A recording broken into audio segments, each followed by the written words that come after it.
That's not coffee. Good morning, this is Pops. What is the current time? 11:27. And we are March 6th, Wednesday. Okay, now I'm working on a switch to a John Deere 40. Right.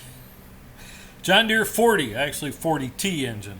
100.5 cubic inches, 1.96 liters, 1.6 liter, I think. That's probably right, because a 122 is 2.0. Anyway, I was working on a generator and then came up to a headache and I need a fuel pump. It appears that some of the carburetors aren't sufficient for the gas to gravity feed into them anymore, and they need a fuel pump, even with a good gravity feed system of about, 6 inches plus, and depending on the fuel level, much higher. But it is a more consistent fill if there's a fuel pump on there. So I was running it, and then I checked the fuel pump, and air kept coming out of it. It's like, yeah, I think I know where part of the problem is. I tried gravity feed, fire right up, beautiful, and as soon as the carburetor's out, it's out. So I don't know what's happening there. A lot of power out of the thing compared to what it was before. Nice compression. But I had to stop. So here we are. John Deere 40T rocker shaft. This is an old-fashioned, old-style Cummins oil filter wrench. I do believe for N14. Big dang filter.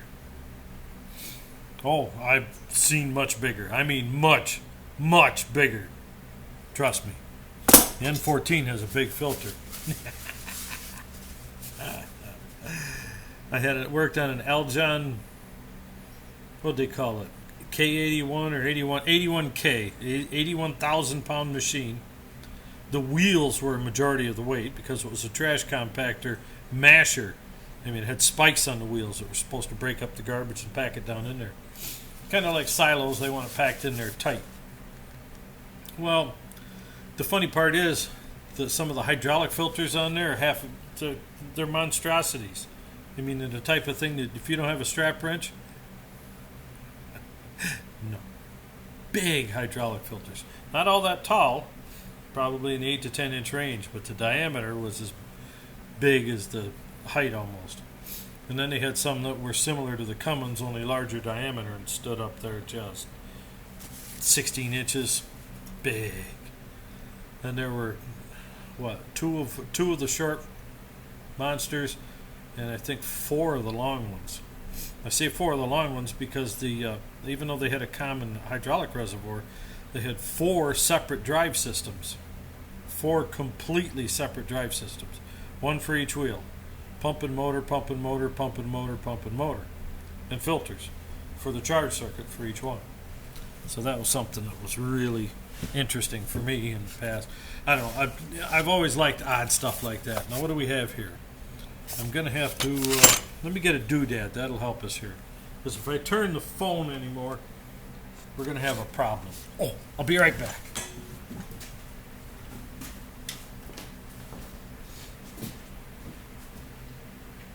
Just a minute. Well, okay, at this point, probably 15 seconds. All right, 10. Whatever, here I am.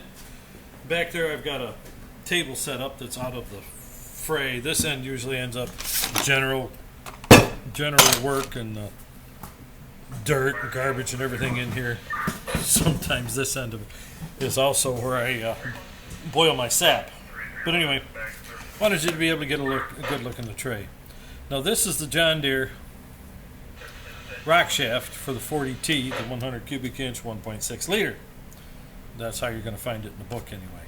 It's hollow all the way through. Oh, no, you can't see all the way through very well, can you? Yeah, well, there's a lot of muck in there, and there's a spring. That is correct. There is a spring in there with 2 funky little hooks. The end caps have that little tab in there with a hole in it. And that's what holds the end rocker arm there. There's 2 slots. I don't know if you can see them very well. And they line up with that little dinger that's in there. And when the spring holds them, that's it. Holds the end rocker on there. Obviously it works. A couple of problems we come into these things, and here's one of them. You can see the wear mark here. That's the top side with the tower. Now the tower itself actually wears in here, and that's where we ran into trouble on the other one. This is the second 40 I've done for Bill Webb at Ingram Hill Farms. And we got so much wear in the tower that I couldn't adjust the valve properly, and I didn't notice what was going on because I'm working with the adjustment and then I noticed the end of the rocker shaft went up, and then you could feel the screwdriver stop, so it flexed. Well, while it was running, it popped the valve open. So we had to replace that. Got a new one. Well, it wasn't a new one, a nice used one, for good money. Now here's where the rocker arm itself is. There's a little bit of a ridge there you can feel, a little bit of a ridge, but other than that, it's not worn too terrible. And over here on the other end, see the same thing. Now these rocker shafts, I actually had to put them in the vise and use a hammer and punch to drive those rascals out of there. It wasn't a tight fit, but it was a snug fit. Why? Well, what happens on these things is there's no washers, so the rocker shaft wears into here, and these tend to kind of swedge themselves down onto the shaft. Plus there's all this mung and gunk that's in there. It's a hollow shaft, and they used to use a lot of non-detergent. Yeah, you can see for a brief second it's open there. And they used to use a lot of non-detergent oil, or in a lot of cases just not change the oil because, well, I only put 50 hours a year on it, so why change the oil? Well, because moisture and everything else gets in there and all your additives settle out. So that's where we are here. These don't wear except on the sides very much. The spring takes care of that because there's a spring on the rocker arm directly. There are two types of rocker arms. These are the intakes. They have the little chamfer, or whatever you want to call it here. And there's the exhaust on the outside. I had to figure that out on the last one. I just tore it apart and says, they all got to be the same. Well, there's some small difference. I don't know what it is. So I put them where they belong. These things tend to wear some. Now on the other one, the funny thing was the bushings in here, they're not replaceable. You got to replace the arm. But they didn't wear that much, which was kind of a surprise for the amount of wear we had in the shaft. This one is completely acceptable. Now the other part too is, although there's wear here, and it's a little bit of wear that starts to make you think, especially right here on this inner one, but as some of you were thinking, boink, just turn it upside down. That is correct. This side has no wear. Does it change your clearance? No. But it does give you a new surface for the rocker shaft to wear on, not an old one. You say, well, put it on the old. You could, with this one, you could do that. Just put it right back the way it was. It won't make any difference. Not going to happen here. But first, I got to clean the muck out of there. You should. I let the thing sit there and drip. There was some muck that come out of there. So anyway, that's where we're at today with this. So you've got your outside rocker and your cap, your pedestal, your inside rocker, your spring, another inside rocker, a pedestal, and on each end is a cap. That's how that thing is. And in the middle, there's a spring with two funky hooks on each end. I don't know if I can show that to you or not. I don't even know if I can reach it because I let it get down in there. Yeah, I'm going to have to make a tool to reach here and reach in there and pull that rascal out. The needle nose can't get to it. It caused myself another problem. Oh, well.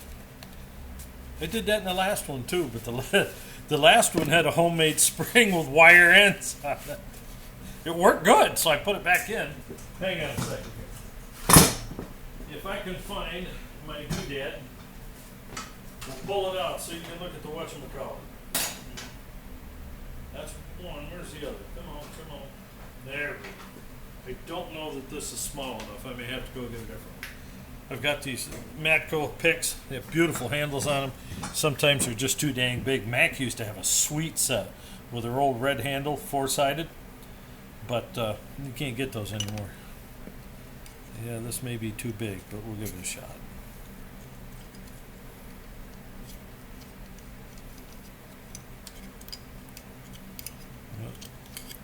Got to get that out of there, I guess, and start fresh from this side.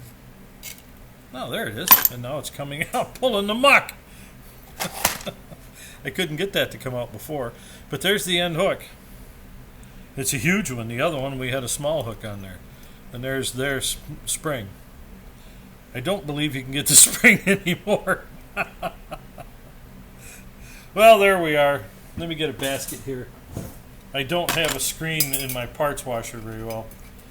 That's very good. I have a old wire shelf in there, but so I can put things in there to rinse them. But anyway, there, you get an idea what to do with it. With a John Deere 40. Maybe when I get through cleaning it, I'll show you how to put the bugger together. Yuck! All right, it's going to be lunchtime soon. I'll catch up with you guys later.